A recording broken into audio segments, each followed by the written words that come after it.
Hi, my name is Goldman. I'm the director and founder of Goldman & Associates. Our firm has a primary focus on family law issues. Please subscribe to our channel. You know, one of the things about filing for divorce is the stress associated with the actual filing. Now, we get people here at the office who call us up about a divorce, about a situation that is right in front of them, a pending problem, but yet they don't file. They don't file that day. They don't file that week. Sometimes they call us back a week later, 2 weeks later, a month later. Sometimes they don't get around to filing for 6 months. Why do you think that happens? Well, I suppose it's possible that things got better. Maybe there's a financial concern. Maybe there's some issue. But in most cases, the reason why they're not filing is out of fear. They're afraid of what the result will be.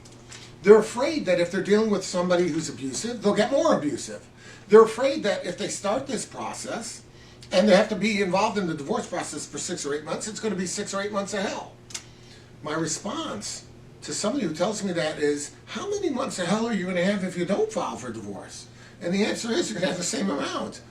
Oftentimes when people file and the offending person gets served, you see not necessarily an increase in bad behavior, you see an improvement. Why? Well, for a lot of reasons. Number one, maybe he or she really wants to salvage the marriage. So now they're trying to, act better.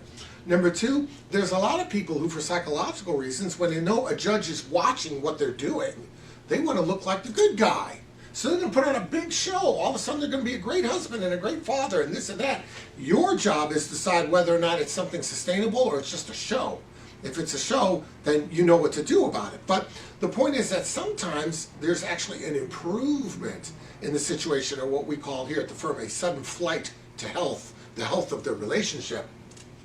I would say if you're not filing divorce because you're worried about the climate in the household, the domestic tranquility, you need to be aware that realistically, when you file, yeah, it could be that there will be a flare-up of sorts. It could also be that there will be a certain relief. Remember, if you're not happy in the relationship, odds are the other person isn't happy either. So if that's the case, maybe it was just a situation where nobody had the guts to file, and now that you filed, he or she's okay with it, and they're going to file, it's all going to work out great. There's that possibility too. I will tell you that in all the divorces that we do within the firm, most of them go along without bitter fights. And the attorneys here at this firm do everything that they can to try and be part of the solution and not exacerbate problems. Now, not everybody's like that. We run into lawyers sometimes who we deliberately think are exacerbating the problems. We pass on settlement proposals that somehow never get to the other side. And then we find out at the end, oh, I didn't know you offered that. Of course I would have signed up on that, those kind of things. So there are lawyers who don't participate in the resolution process. But for the most part, you're going to find that most of your preeminent, respectable firms are going to do the best that they can to resolve your problem in as painless a way as possible. And therefore, I don't think you should hang on if you know your marriage is over. I think you should face the facts, make the necessary calls, pick up the phone, call your lawyer, talk to him, tell him what you got in mind, and take it from there, one step at a time. I think sometimes it's necessary to let the process unfold a bit before you can feel confident in what you're doing. If you have any questions about that, reach out, and we'll be glad to help you out.